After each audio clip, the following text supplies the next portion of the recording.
I'm Jack. This is I'm Cole. Yeah, glad you all are here. And feel free to write in the comments. We'll be going through, like Jack mentioned, we'll be going through a list of questions that people have sent in, as well as, yeah, anything that you want to comment. We will definitely check that as well. And if you're watching this on replay, then hi. Cool.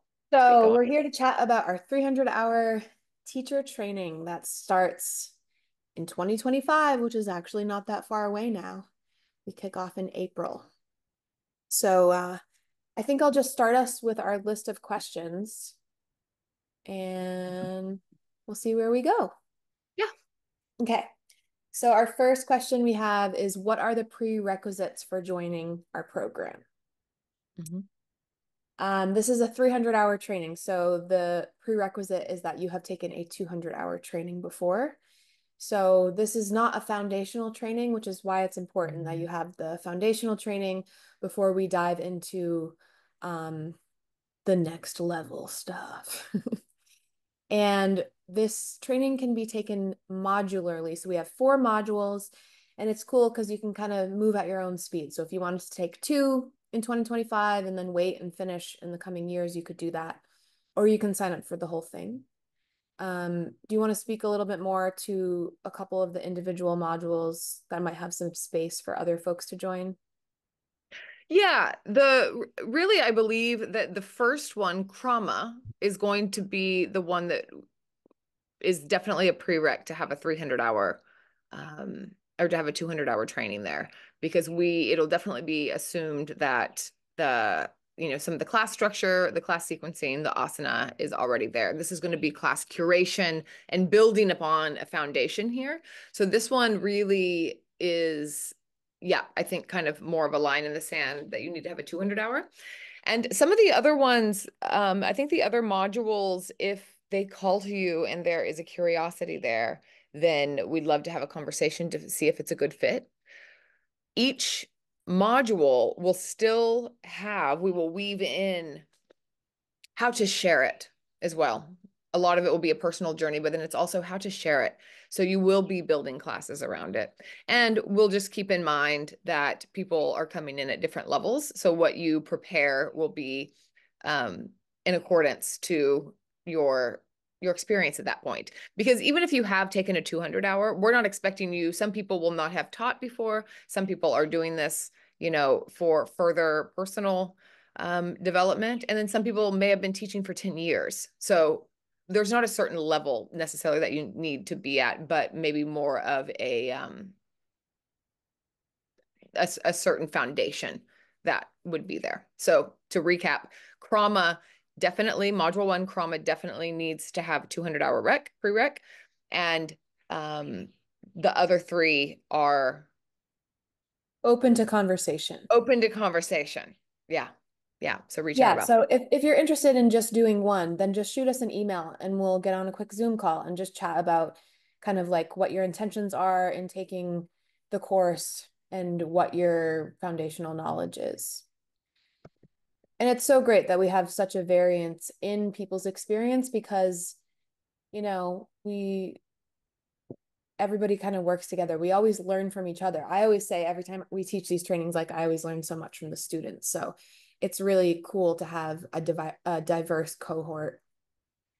it. Okay, let's see. What is the structure of the training and how is it spread over time?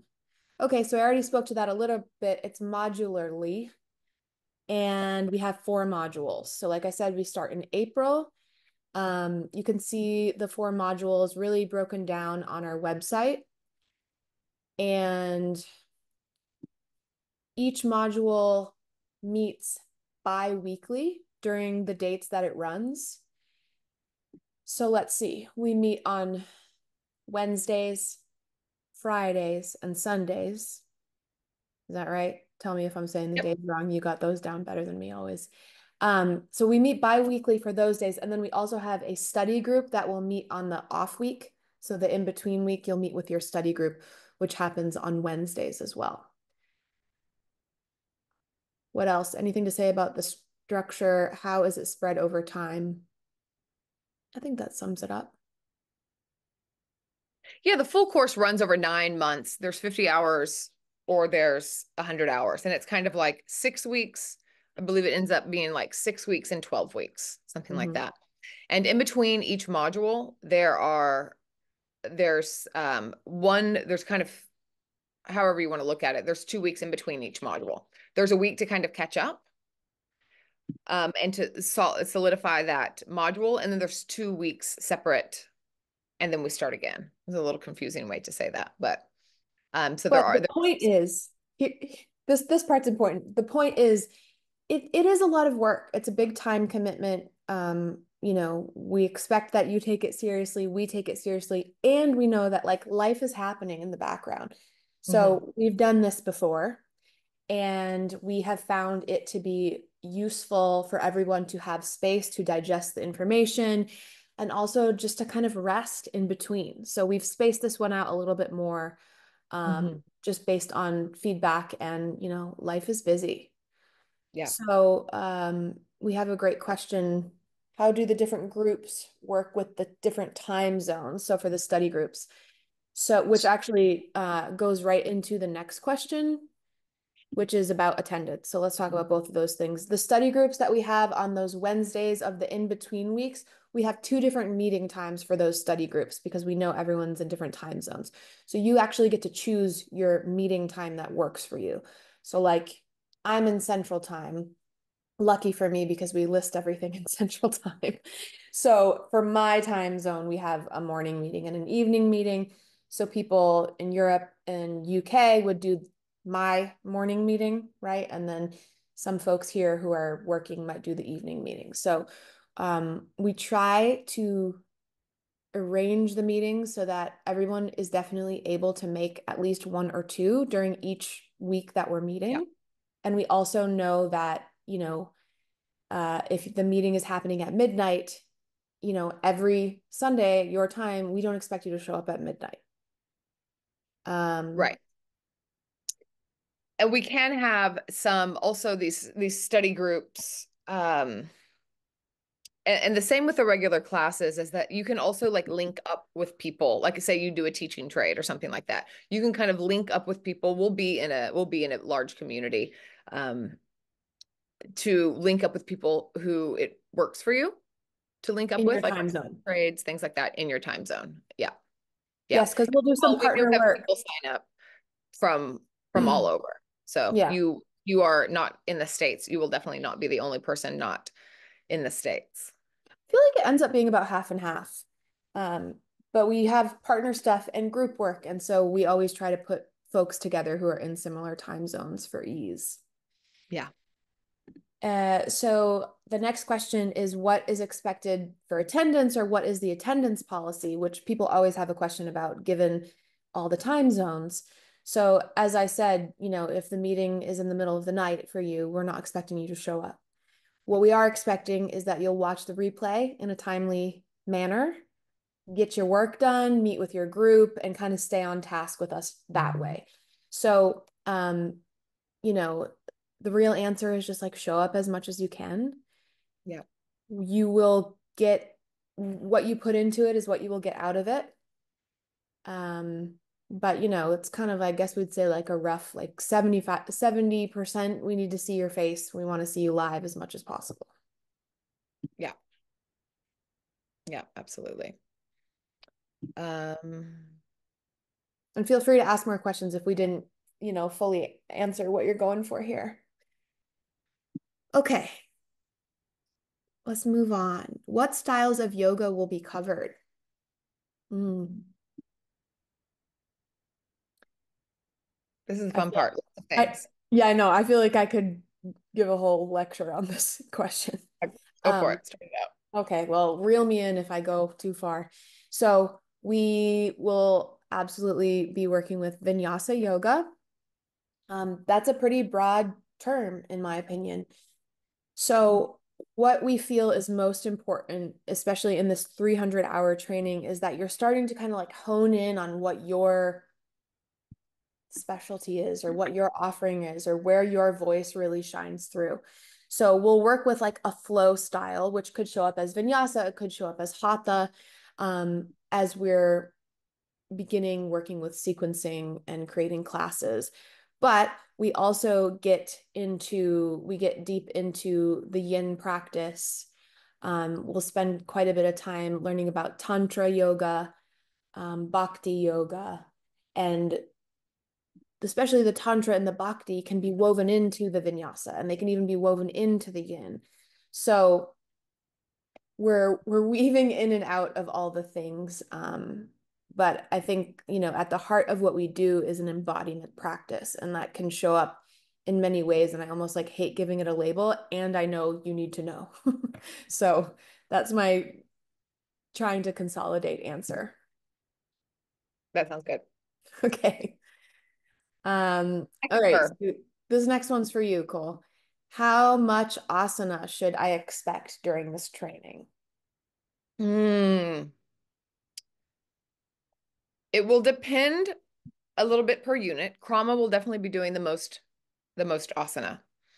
Um, let's see, I'll go with two different ways to answer this question. One is this, that we're not highly focused on the asana. We're not going to be doing like in-depth asana breakdowns, things like this. We use asana as an embodiment tool as well as many other embodiment tools. So at this point in this training, we will be weaving in lots of different components and bringing it all together. So we'll be working more on like class curation.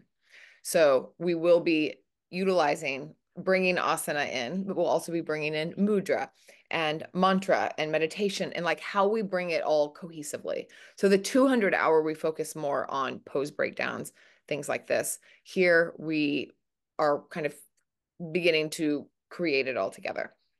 That being said, when will you be practicing asana with us?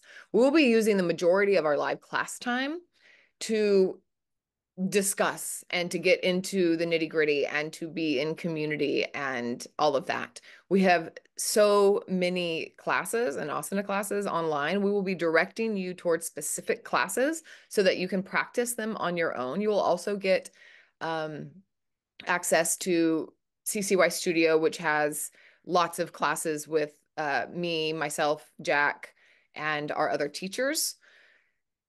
And we will be doing some live practices as well. And it'll be a blend of asana. Maybe it'll be a full asana class. Maybe it'll be like some somatic inquiry halfway through or some chanting, things like this. So there'll be like tidbits as we go. But the majority will be pre-recorded because we really want this to be quite, interactive between us, I guess. Yeah.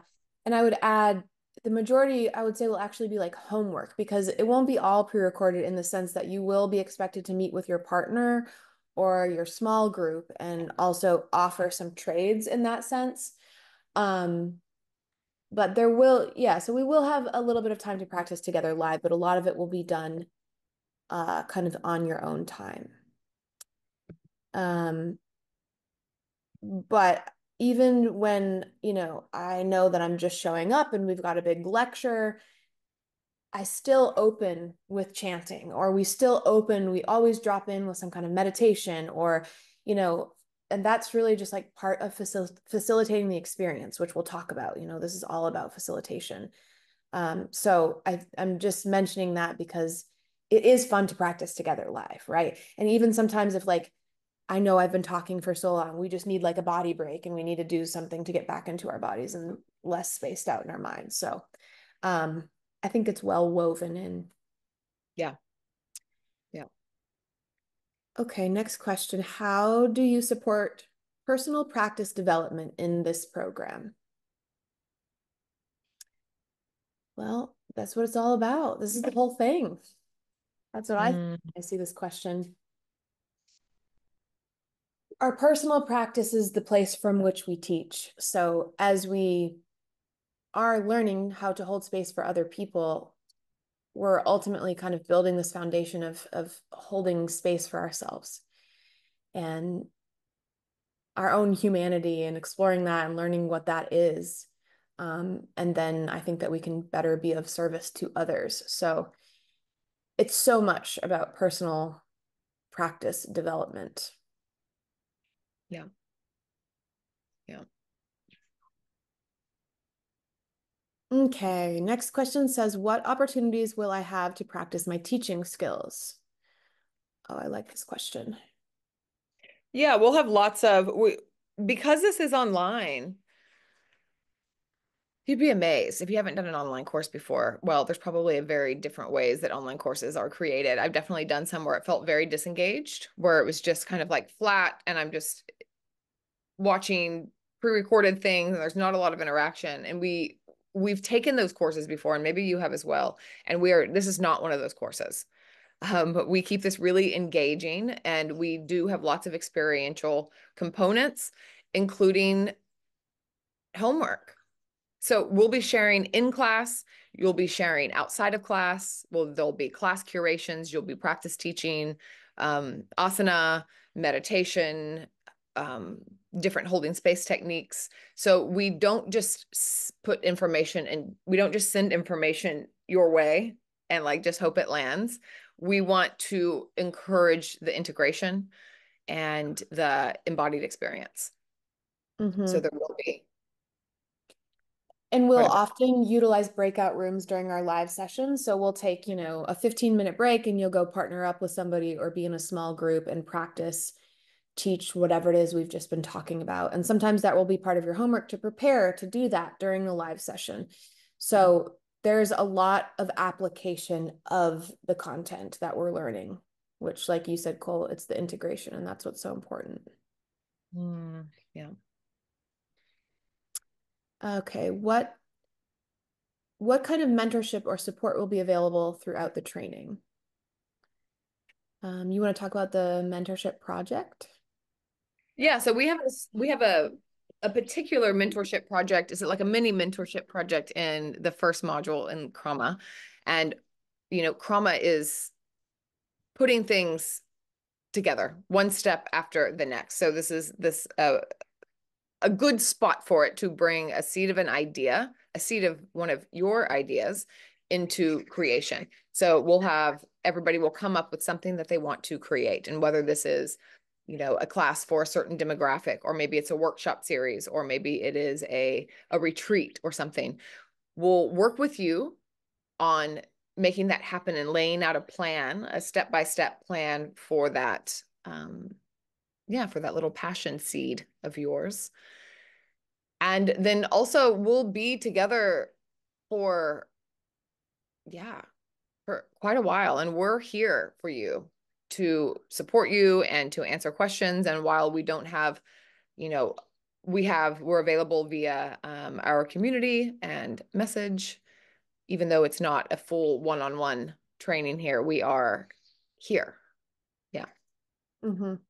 Yeah, and so we'll obviously be meeting on Zoom, but we also have like a little platform where everything lives. It will be all organized and we can communicate with each other in there. So that's a really easy place to go where you know that you'll be able to reach us. And we have a support staff. So, when we do have tech issues, because they happen, we don't have to rely on us to figure them out. We have a team who knows what they're doing. And you can reach them there too, like if you ever have any questions. So we have a lot of great support and things run smoothly. So, okay, let's see here. What unique aspects does your training program offer compared to other teacher trainings? This is another big one. Well, like Cole was mentioning earlier, it sounds funny almost, but we're not super asana focused, even though we love asana because we love the creativity.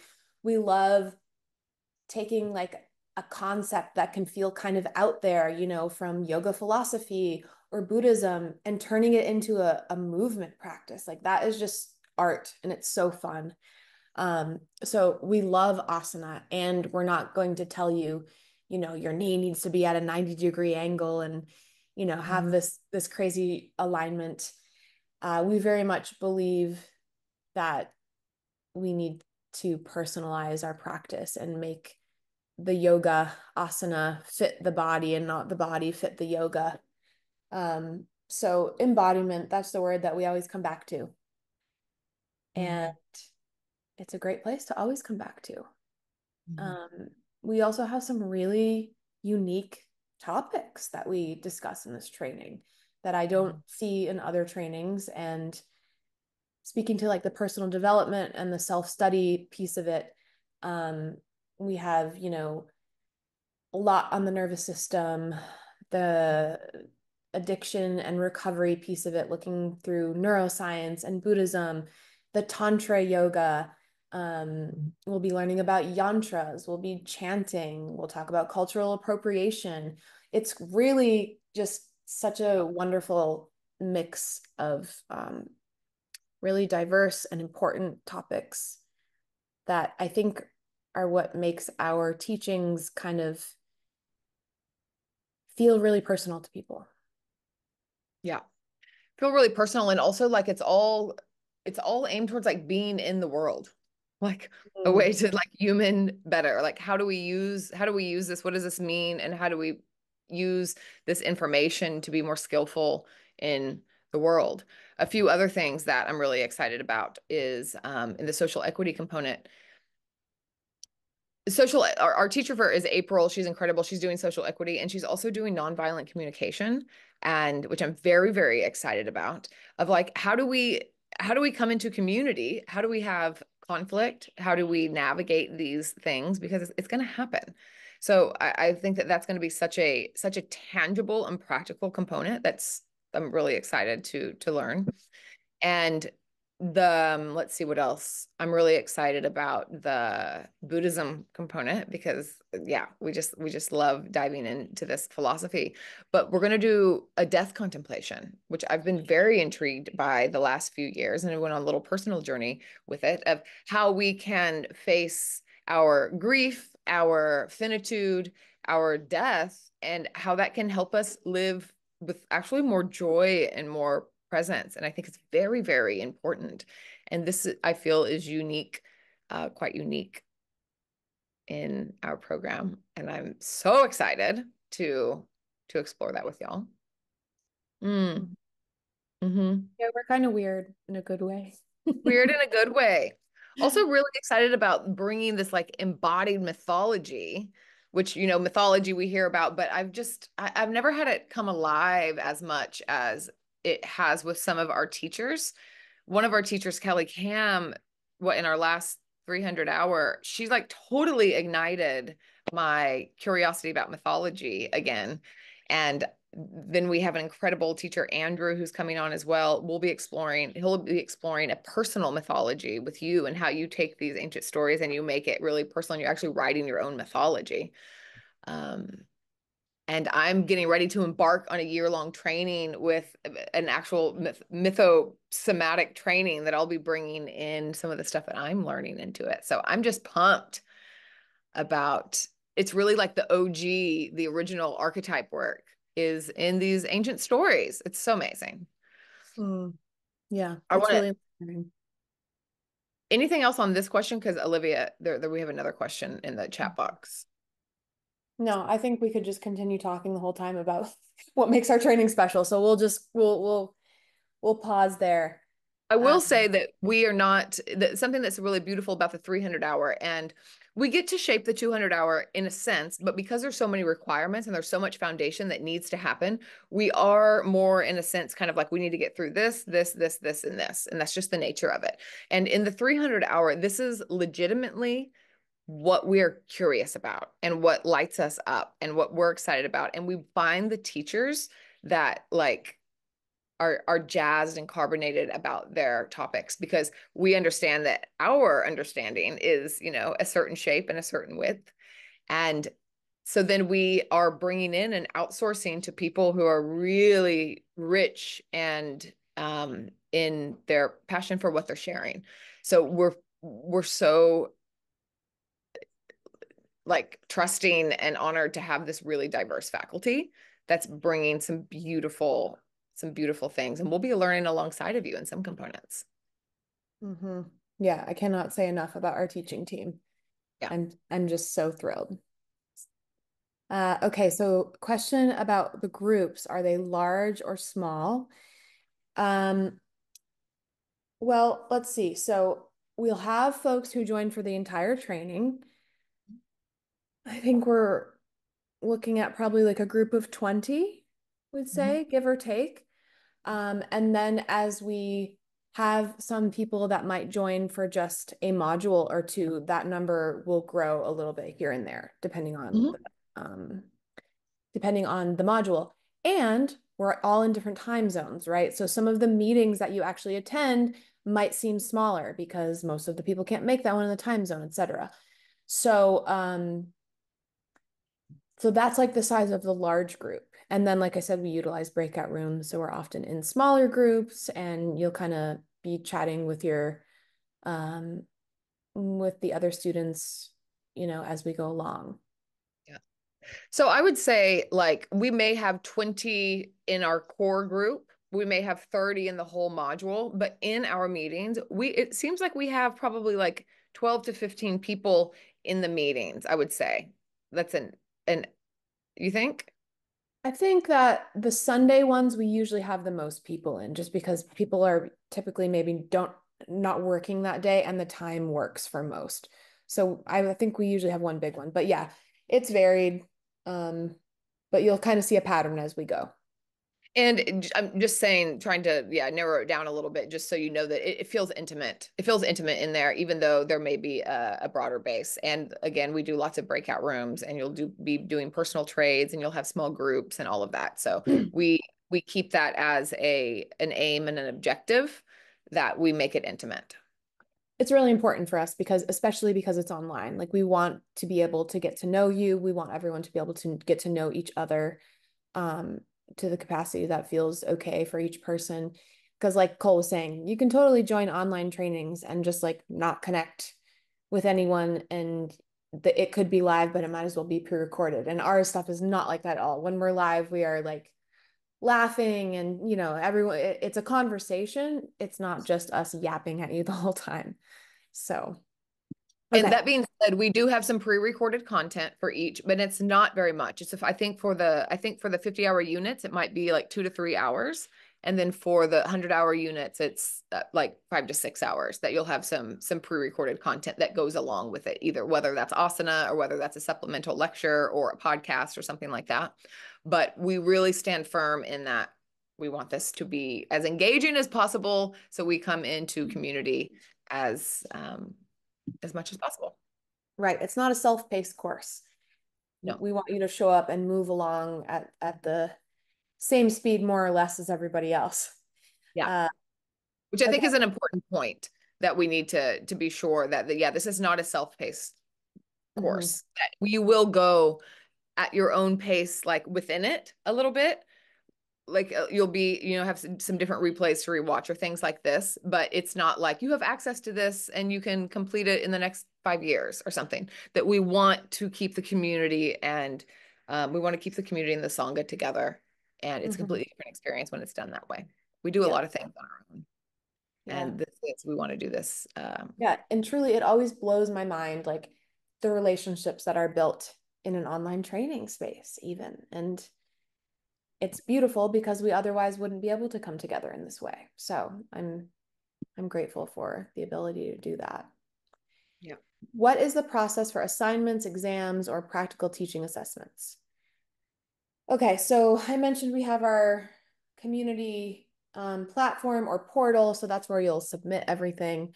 At the end of each module, we have an assessment, a quiz, um, and then within each module, there's different projects that would be considered your kind of like assessment.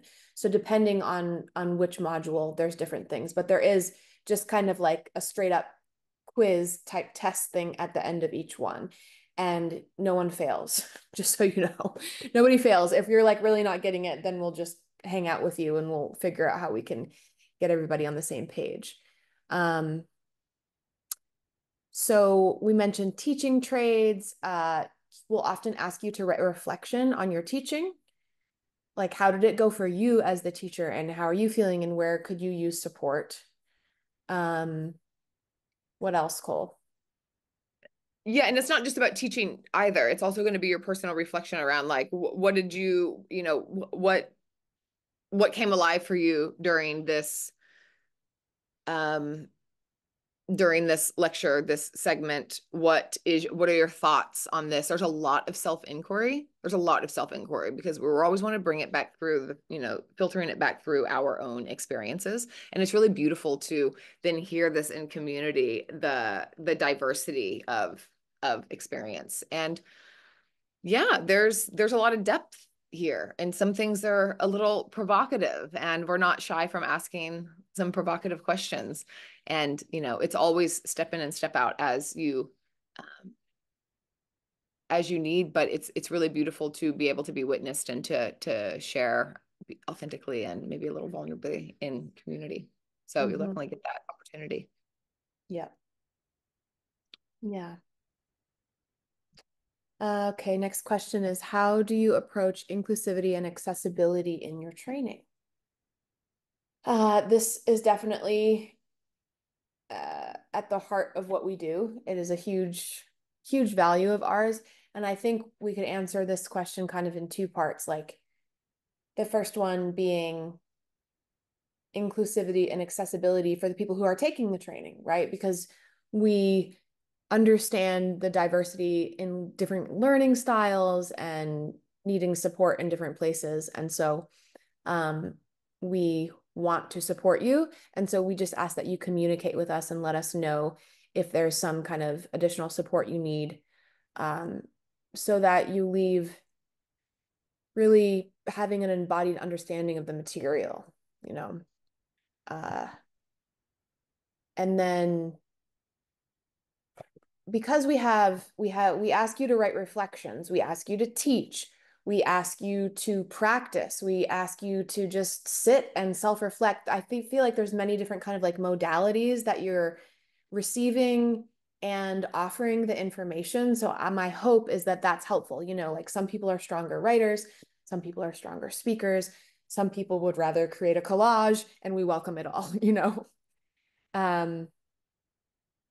Do you want to speak to kind of like our teaching philosophy in terms of that?